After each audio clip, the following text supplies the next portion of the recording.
I teach listening. One of my objectives is for students to become familiar with new vocabulary.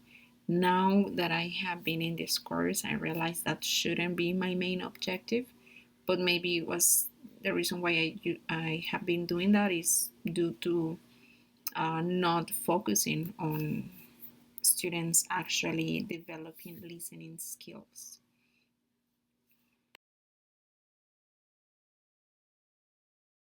Recordings I tend to use are usually 5 minutes maximum. I try, yeah, less than 5 minutes. I will say 3 to 5 minutes. Why is that? Because I try to implement a full context or a full situation. When I search for online resources, though, um, the resources I have found are normally like 1 2 minutes or 3 minutes maximum. But when I choose them from authentic material, they are normally from 3 to 5 minutes. And so the reason is basically because that's the material I find on the internet. And when I find longer listening activities, it's hard for me to split the content or to make it shorter. That's why I try to look for authentic material, which is 5 minutes or less than that. Use video in the listening lessons. I almost always try to implement it every time I can. The reason why I do this is because I think it helps students to have a mental image of what is going on um, in the listening activity. Also because I feel like it's much more interactive. It's, I don't know, I feel like students engage more easily if I show a video. So normally, actually, I do use videos, YouTube videos for developing listening skills.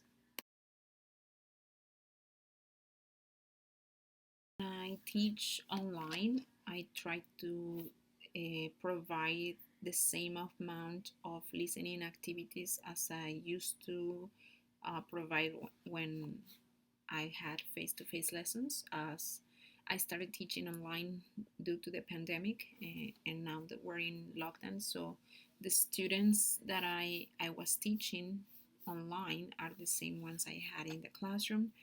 And so I tried to continue with the same structure of the course.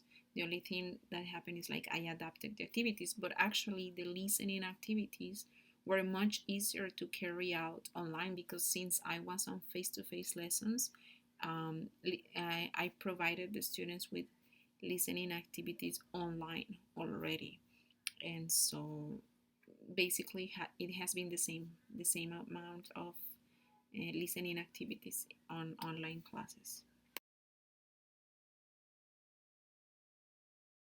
Listening text that I provide to my students, it's actually the one that comes on the course book. But when I have to provide extra listening activities, I take them from YouTube videos. I tried. Um, Basically, that's it. And I share, well, for example, if it's from the course book, um, on online lessons, it's we do it during the synchronous sessions, so they don't get any problems trying to access to it. But when it's an extra activity that I'm implementing, I share the link to the YouTube video through Google Classroom or the LMS we're working with.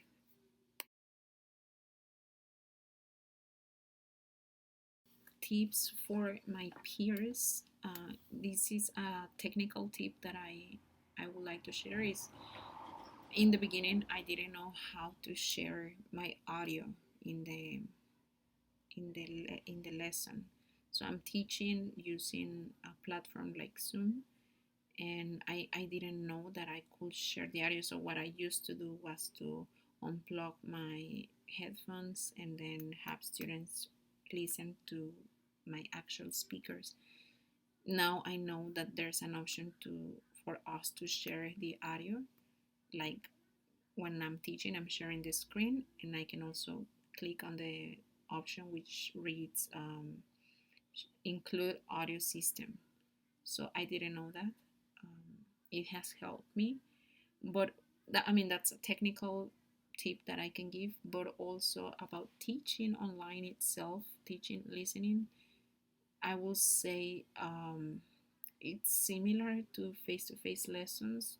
I will say provide an opportunity for students to listen, concentrate. Sometimes I used to tell them to close their eyes. That was on face-to-face lessons, so I will say the same in now online. I think it's even much more important because students need to concentrate on what they are listening, um, and have students collaborate and maybe check with each other the answers they got for an exercise. So it's similar to online, to face-to-face lessons.